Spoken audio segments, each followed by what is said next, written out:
하나님의 말씀 보시겠습니다. 하나님의 말씀은 마태복음 26장 47절에서 56절까지의 말씀입니다. 마태복음 26장 47절에서 56절 말씀입니다. 제가 하나님의 말씀을 봉독합니다. 말씀하실 때에 12 중에 하나인 유다가 왔는데 대제사장들과 백성의 장로들에게서 파송된 큰 무리가 칼과 몽치를 가지고 그와 함께 하였더라. 예수를 파는 자가 그들에게 군호를 짜 이르되 내가 입맞추는 자가 그이니 그를 잡으라 한지라. 곧 예수께 나와 랍비여 안녕하시옵니까 하고 입을 맞추니 예수께서 이르시되 친구여 내가 무엇을 하려고 왔는지 행하라 하신대 이에 그들이 나와 예수께 손을 대어 잡는지라. 예수와 함께 있던 자 중에 하나가 손을 펴 칼을 빼어 대제사장의 종을 쳐 그 귀를 떨어뜨리니 이에 예수께서 이르시되 내 칼을 도로 칼집에 꽂으라. 칼을 가지는 자는 다 칼로 망하느니라. 너는 내가 내 아버지께 구하여 지금 12군단 더 되는 천사를 보내시게 할 수 없는 줄로 아느냐. 내가 만일 그렇게 하면 이런 일이 있으리라 한 성경이 어떻게 이루어지겠느냐 하시더라. 그때 예수께서 무리에게 말씀하시되 너희가 강도를 잡는 것 같이 칼과 몽치를 가지고 나를 잡으러 나왔느냐. 내가 날마다 성전에 앉아 가르쳤으되 너희가 나를 잡지 아니하였도다. 그러나 이렇게 된 것은 다 선지자들의 글을 이루려 함이니라 하시더라. 이에 제자들이 다 예수를 버리고 도망하니라. 아멘. 말씀을 통한 주의 은혜와 평강이 모인 모든 자들 가운데 넘치기를 축원합니다. 사람은 위기의 순간이 와봐야 마음의 깊은 곳이 드러납니다. 평안할 때는 누구나 인내할 수 있습니다.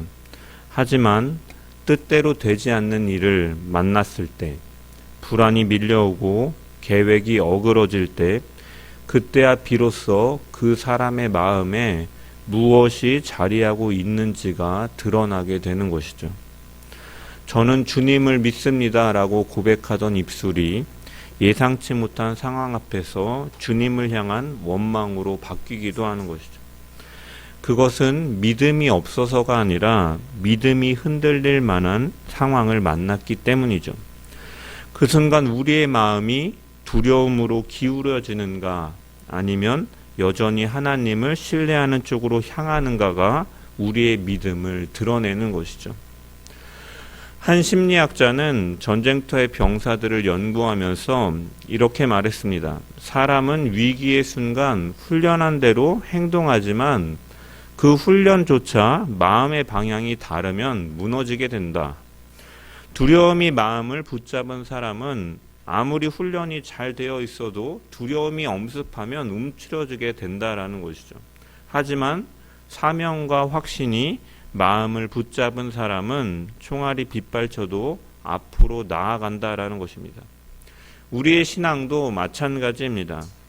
우리가 평소 말씀을 배우고 기도하고 예배를 드리는 이유는 위기가 올 때 그 믿음이 하나님을 향한 방향으로 작동하도록 우리가 훈련하는 시간인 것이죠. 오늘 본문은 바로 그러한 장면을 드러내고 있습니다. 겟세마네의 기도 이후에 예수님께서 체포되시는 순간 누군가는 칼을 들고 누군가는 두려워서 도망치지만 예수님께서는 그 자리에서 하나님의 뜻에 순종하시는 것이죠. 같은 상황 속에서도 전혀 다른 방향이 나타나는 것입니다. 그리고 그 차이는 바로 그 사람의 중심이 어디를 향해 있느냐인 것이죠. 바로 오늘은 우리 이 말씀을 통해서 하나님의 뜻을 이루는 순종이 무엇이고 위기 속에서도 하나님의 뜻을 따라 걸어가는 순종의 길을 걷는 자들로 결단하는 시간 되기를 말씀을 통해 그렇게 결단하기를 주의 이름으로 간절히 축원합니다. 예수님께서는 다가올 시험에서 하나님의 뜻을 붙들고 순종하시기 위해서 겟세마네로 나아가 간절히 기도하셨고, 마침내 예수님께서 말씀하신 대로 인자가 죄인의 손에 넘겨지는 순간이 찾아옵니다. 47절을 보면 이렇게 기록되어 있죠. 말씀하실 때에 12 중에 하나인 유다가 왔는데 대제사장들과 백성의 장로들에게서 파송된 큰 무리가 칼과 몽치를 가지고 그와 함께 하였더라. 이 상황에 대해서 요한복음을 기록한 요한은 덧붙이고 있는데 18장 3절에 보면 유다가 군대와 대제사장들과 바리새인들에게서 얻은 아랫사람들을 데리고 등과 횃불과 무기를 가지고 그리로 오는지라 라고 기록되어 있습니다. 그래서 이 여기 언급되어 있는 큰 무리 가운데는 이 종교 지도자들의 휘하에 아래 사람들 뿐만이 아니라 이 로마군의 협조를 받아서 이 성전을 경비하는 이 성전 경비병들, 즉 군인들도 이렇게 합세하여 예수님을 붙잡으러 온 것을 확인할 수가 있는 것이죠.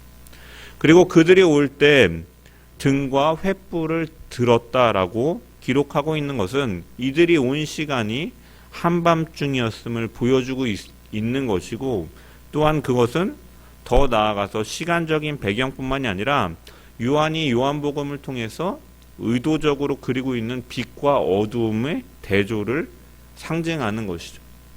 예수님께서는 요한복음 8장 12절에 나는 세상의 빛이니 나를 따르는 자는 어둠에 다니지 아니하고 생명의 빛을 얻으리라 라고 말씀하셨죠.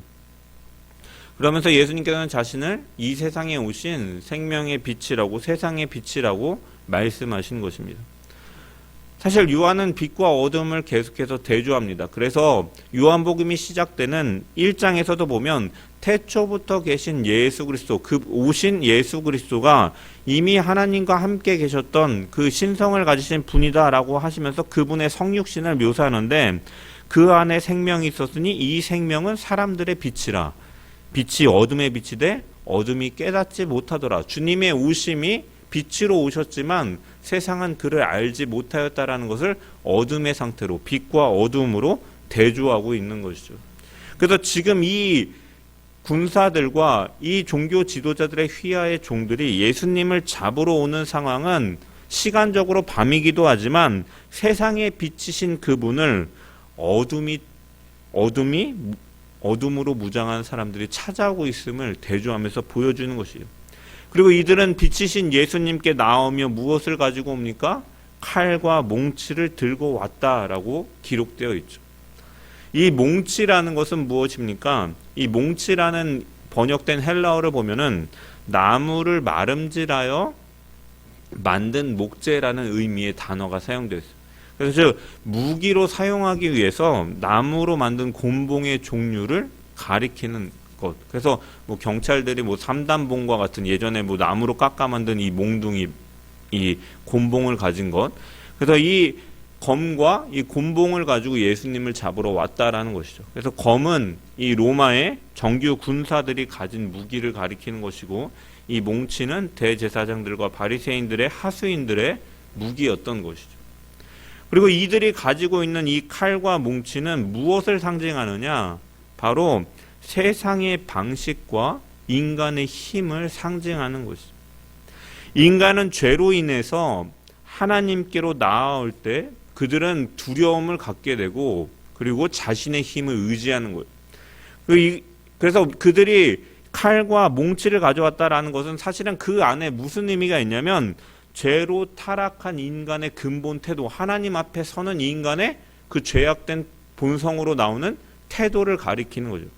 그래서 인간은 원래는 하나님께서 창조하실 때 하나님을 진정으로 경외하고 순종하고 교제하는 존재로 하나님께서는 창조하셨지만, 죄는 어떻게 만들었습니까? 하나님을 신뢰하지 못하게 만들었죠. 하나님이 정말로 그렇게 말씀하시더냐 하면서 하나님의 말씀을 의심하게 했고, 그 죄를 범함으로 인해서 이제 그 하나님을 사랑의 아버지가 아니라 두려움의 존재로 보게 만들었던 거죠. 그래서 하나님의 말씀을 의심하게 하고 두려움을 갖게 하고 자신의 힘을 의지하게 만든 거죠. 그래서 인류 최초의 범죄가 기록된 이 에덴 동산에서 아담과 하와는 죄를 지었을 때 그들이 어떠한 모습을 보입니까? 하나님께서 나가서 아담아 어디 있느냐 찾을 때 나아가서 하나님 제가 잘못했습니다. 하나님께서 말씀하신 것을 어겼습니다 하면서 회개한 것이 아니라 그들은 어떠합니까? 숨어버리는 일을 갖는 것이죠. 하나님을 신뢰하지 못하고 심판이 두려워서 피하고 자신의 힘으로서 어떻게든 가려보려고 나무 뒤에 숨어버리는 것이죠. 즉 하나님께 나아가야 할 자리에서 오히려 하나님을 피하고 자기 힘으로 자신을 보호하려고 하는 그 모습이 바로 죄 이후 인간의 본성으로 자리 잡은 것이에요.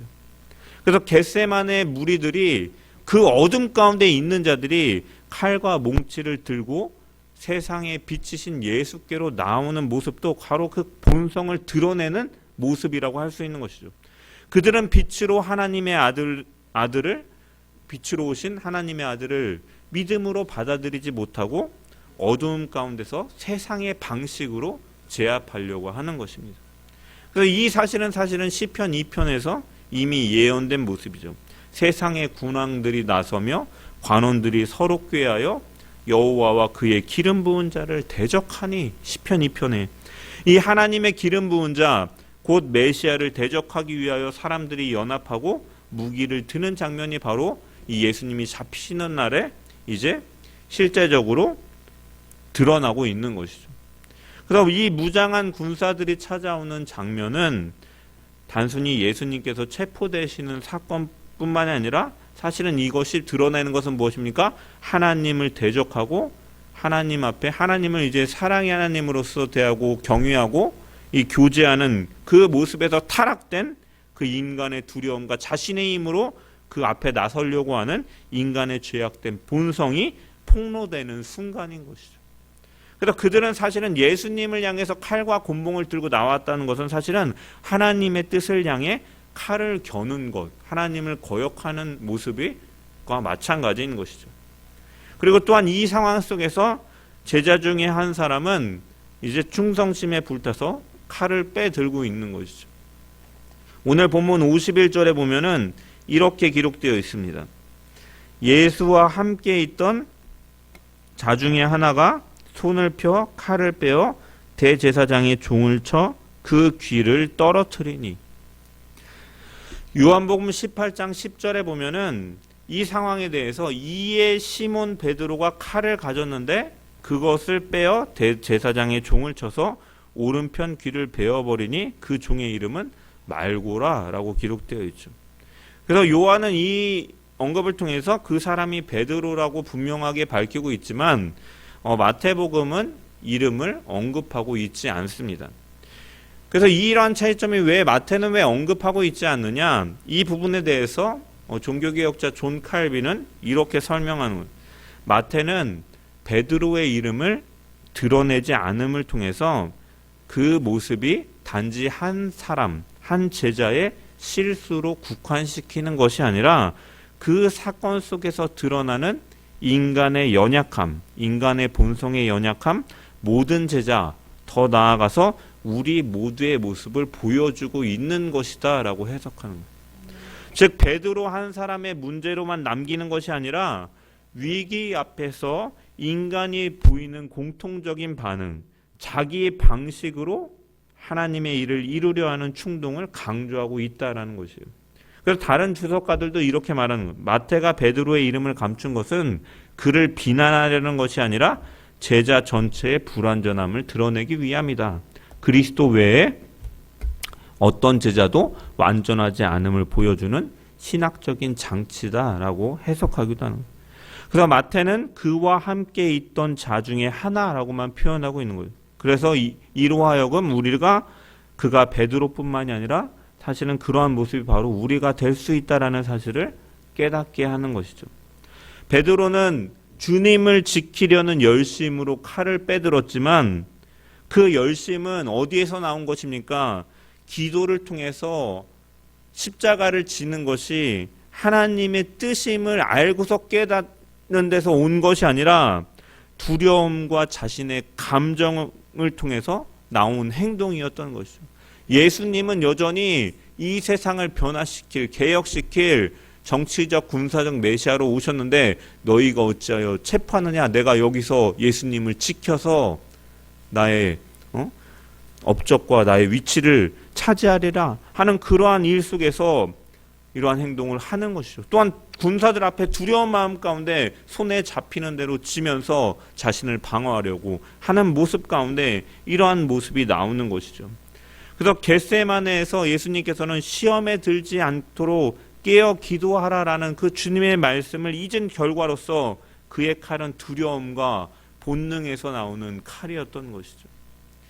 예수님은 베드로의 행동을 제지하시면서 말씀하셨습니다. 52절에 보면 내 칼을 도로 칼집에 꽂으라. 칼을 가지는 자는 다 칼로 망하느니라. 이 말씀은 단지 폭력을 행하지 말라라는 의미로 말씀하시는 명령이 아니라 하나님의 뜻은 인간의 힘이나 전략으로 이루어질 수 없다라는 사실을 선언하고 계시는 것이죠. 베드로는 눈앞의 위기를 자신의 힘으로 막아보려고 했지만 예수님은 그 위기가 하나님의 뜻을 이루는 통로로서 받아들이고 계신 것이죠. 하나님의 뜻은 칼과 같은 힘이나 권력으로 지켜지는 것이 아니라 십자가로 완성되는 길임을 아셨기 때문에 주님은 그렇게 칼을 칼집에 꽂아 넣으라 라고 말씀하시는 것이죠. 그래서 이것은 단순히 제자의 실수를 지적하는 것이 아니라 하나님의 일을 인간의 방식으로 이루려는 그 시도를 경고하시는 말씀인 것이죠. 신앙의 열심조차 기도로 다스려지지 않고 하나님의 뜻이 맞춰지지 않은 열심이라면 그것은 칼이 되어 마는 것이고 그것은 상처를 남기는 것이죠. 그래서 하나님의 뜻은 칼과 같은 힘이나 권력으로 지켜지는 것이 아니라 그 하나님께서 세우시는 나라, 이 땅에서 세우시는 하나님의 나라는 십자가로 완성이 되는 것입니다. 그 십자가는 이기는 길이 아니라 지는 길처럼 보이지만 그 길이 결국 하나님의 뜻을 이루는 길임을 주님께서는 말씀하고 계신 것이죠. 그래서 사실 우리의 삶도 그러한 것입니다.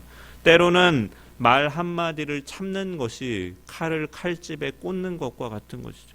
억울한 일을 당하였을 때 즉시 변명하지 않고 하나님의 뜻에 맡기기도 하고, 가정에서 내가 옳다고 주장하기보다 사랑으로 양보하고, 직장에서 불이한 방법으로 이익을 얻지 않고 정직을 지켜 행하는 것, 교회 안에 누군가의 실수를 드러내기보다는 덮어주는 것, 이 모든 것들이 사실은 오늘 우리가 칼집에 꽂는 자리가 될 수 있는 것이죠.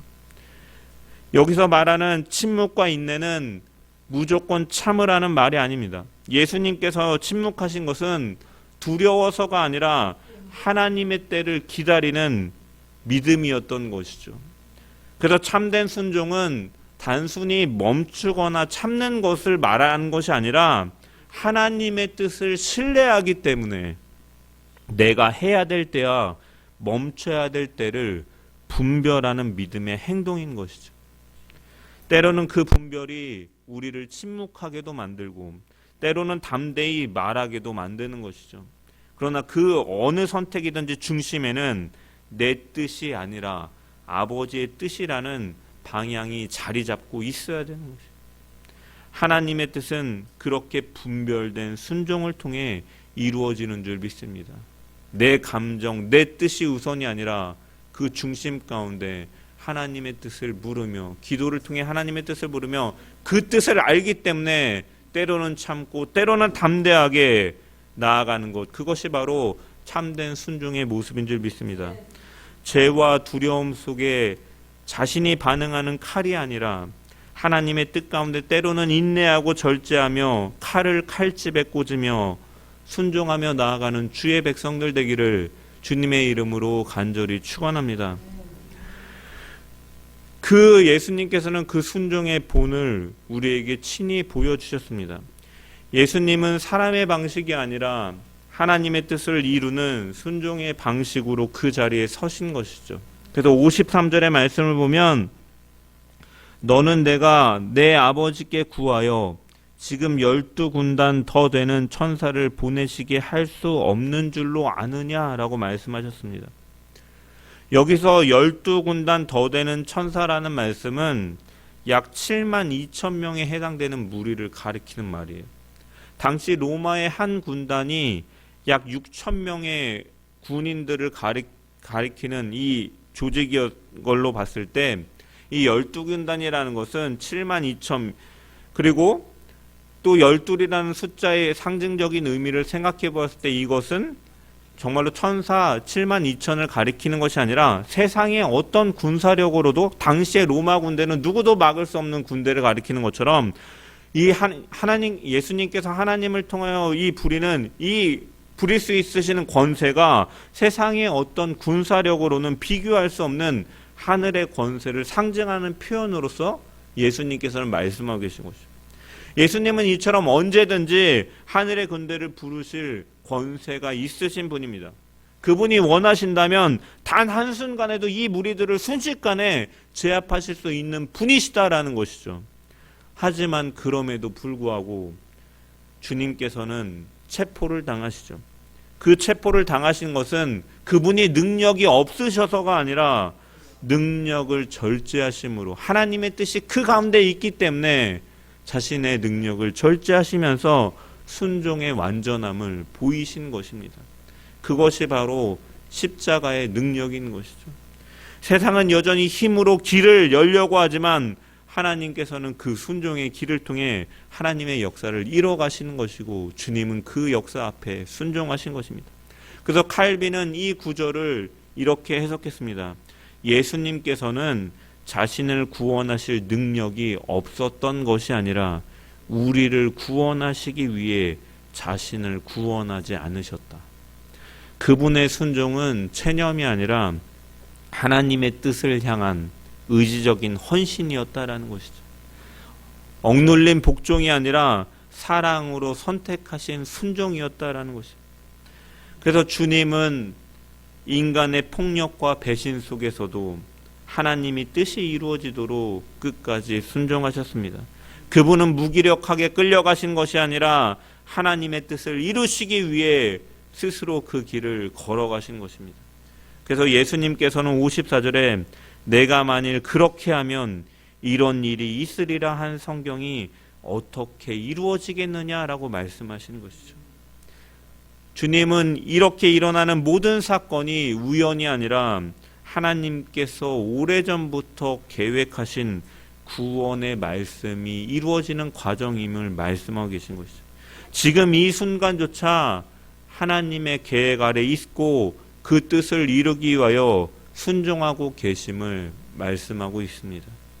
사람들은 예수님을 붙잡으려고 했지만 그 행동들조차도 하나님께서 정하신 구속사의 일부였던 것이고 예수님은 그 사실을 알고 계셨기 때문에 두려움이 아니라 확신으로 그 길을 묵묵하게 걸어가신 것이죠. 여기서 이런 일이 있으리라 한 성경이라는 표현은 단순히 한 구절을 가리키는 것이 아니라 예수님의 고난과 죽음 그리고 부활을 예언했던 모든 말씀을 가리키는 것이죠. 그래서 이사야 53장 7절은 이렇게 예언합니다. 그는 곤욕을 당하며 괴로울 때에도 그의 입을 열지 아니하였으며 마치 도수장으로 끌려가는 어린 양과 털 깎는 자 앞에서 잠잠한 양같이 그의 입을 열지 아니하였도다. 예수님께서는 그 예언과 같이 묵묵하게 그 길을 걸어가신 것이죠. 자신의 힘으로 대항하지 않고 잠잠히 순종하심으로 하나님의 뜻을 이루신 것이고 이것이 바로 하나님의 뜻을 이루는 참된 순종의 본인 것이죠. 그래서 우리는 흔히 순종을 억지로 하는 일이라고 생각합니다. 하지만 예수님의 순종은 무엇입니까? 억지로 억눌린 복종이 아니라 하나님의 사랑을 알고 하나님의 뜻을 알기에 그 하나님을 사랑하는 가운데 들인 자발적인 헌신인 것이죠. 하나님의 뜻이 고통을 동반하더라도 그 뜻 안에 있는 구원의 목적을 아시기 때문에 그 길을 자발적으로 순종하며 나아가신 것입니다. 55절의 말씀을 보면 예수님은 체포하러 온 무리들에게 이렇게 말씀하십니다. 너희가 강도를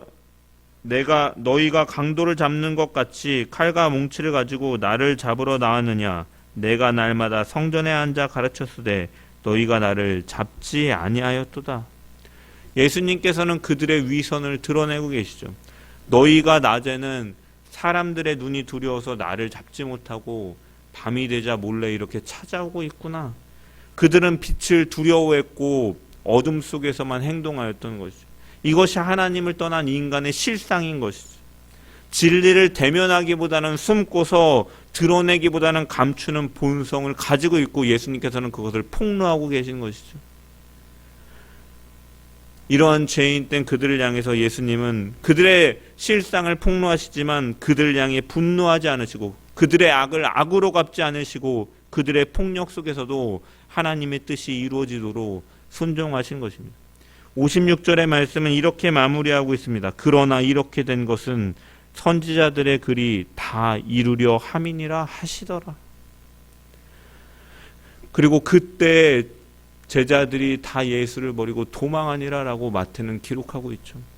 예수님은 버림을 당하셨습니다. 그 하나님의 뜻에 순종하는 그 순간에, 말씀이 이루어지는 그 순간에 제자들로부터 버림을 당하신 것이죠.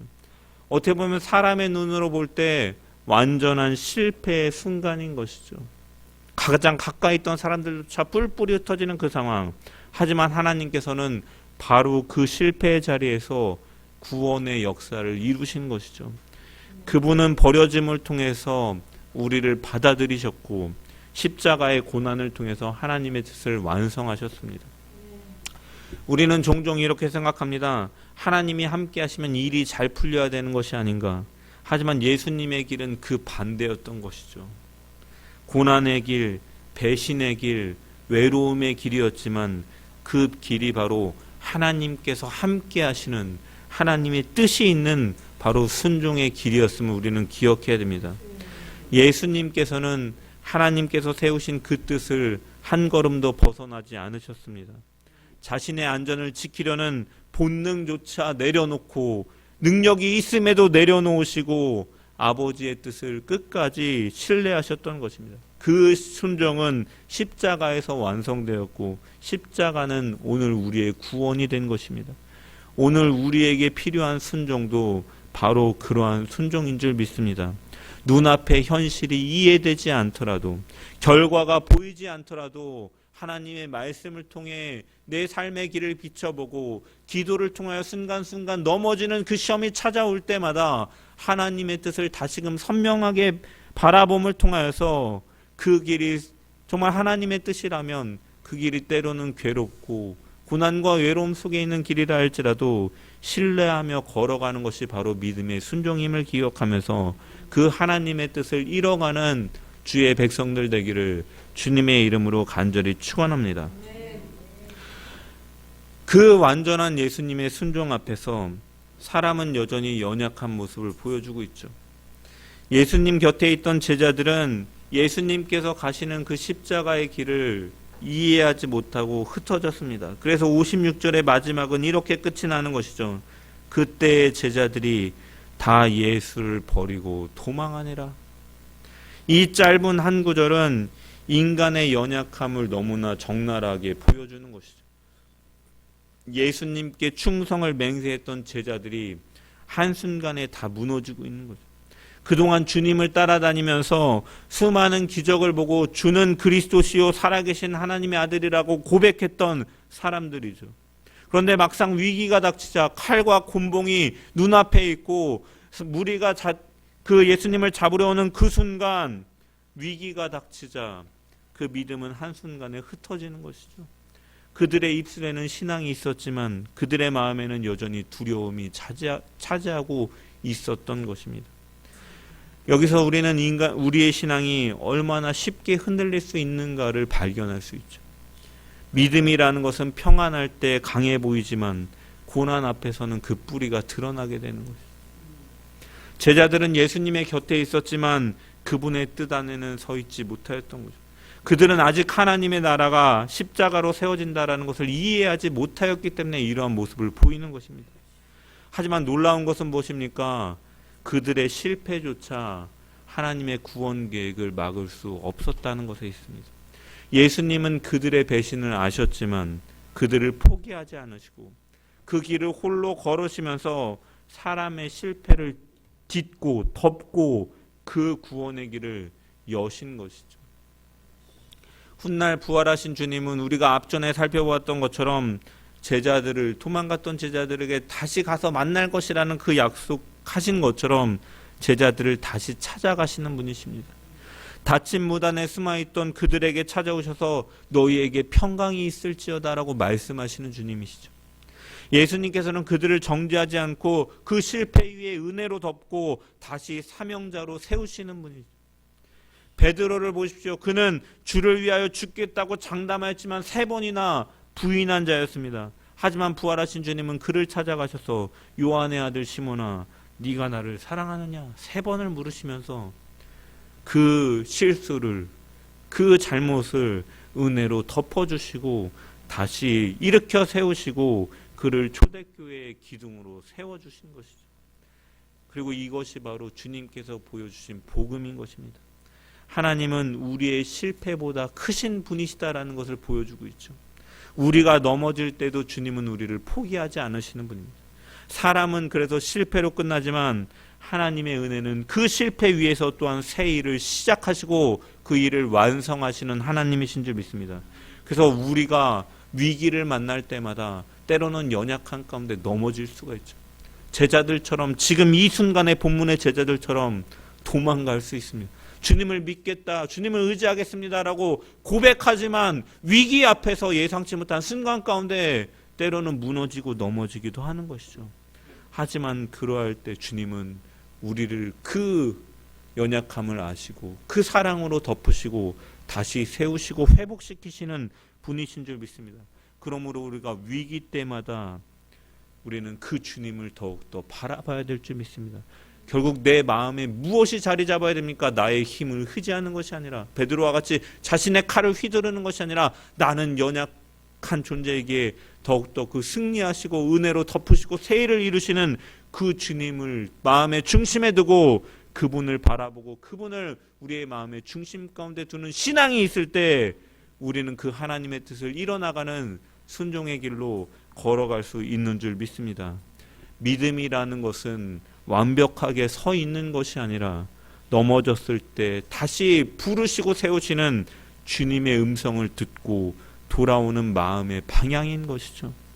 유다는 절망 속에서 주님께 돌아오지 못하였고 베드로는 눈물로 회개하며 다시 돌아온 것이죠. 둘 다 예수님을 부인하고 팔았지만 다시 베드로는 돌아오는 은혜가 있었던 거예요. 우리의 신앙도 마찬가지입니다. 하나님의 뜻을 다 이해하지 못할 때가 있고 때로는 믿음이 흔들릴 때도 있습니다.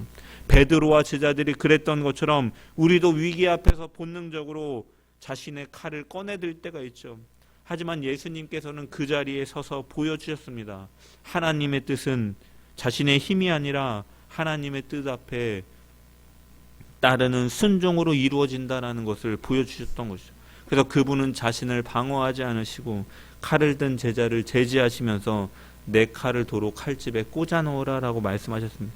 능력이 없어서가 아니라 능력을 절제함으로 순종에 완전한 하나님의 뜻을 우선하는 그 순종의 길로 걸어가심을 통하여 하나님의 나라와 하나님의 뜻을 이뤄가신 줄 믿습니다. 그것이 바로 예수님께서 보여주신 순종의 본인 것이죠. 그러므로 우리가 그 주님의 제자로 살아간다라는 것은 그분의 순종을 본받아서 하나님의 뜻을 믿고 따르는 길을 걷는 것인 줄 믿습니다. 하나님의 뜻이 이해되지 않더라도 그 길 끝에 하나님의 영광이 있음을 믿고 그 순종으로 걸어나가는 주의 백성들 되기를 축원합니다. 진정한 회개는 과거를 후회하는 감정이 아니라 믿음의 방향을 다시 주님께로 돌이키는 것이죠. 그 방향은 곧 순종의 시작인 것이에요. 주님은 실패하지 않는 사람을 찾으시는 것이 아니라 넘어져도 다시 주님께 마음을 돌리는 사람, 칼을 내려놓고 십자가의 길을 선택하는 사람, 그를 통하여 하나님께서는 자신의 뜻을 이루시는 줄 믿습니다. 그러므로 오늘 이 자리에서 우리는 이렇게 고백하기를 원합니다. 주님, 제 마음이 흔들렸지만 다시 주님께로 향합니다. 칼이 아니라 기도로 서게 하시고 두려움이 아니라 믿음으로 가게 하시며 제 뜻이 아니라 주의 뜻을 이루는 삶 살게 하여 주시옵소서. 이 고백이 바로 하나님의 뜻을 이루는 순종의 결단이고 우리가 붙들어야 될 믿음인 줄 믿습니다. 십자가의 순종이 부활의 영광으로 이어졌던 것처럼 우리의 순종 또한 반드시 하나님의 때에 열매로 맺혀질 줄 믿습니다. 오늘 우리의 순종이 내일의 하나님의 역사가 되기를 주의 이름으로 간절히 축원합니다.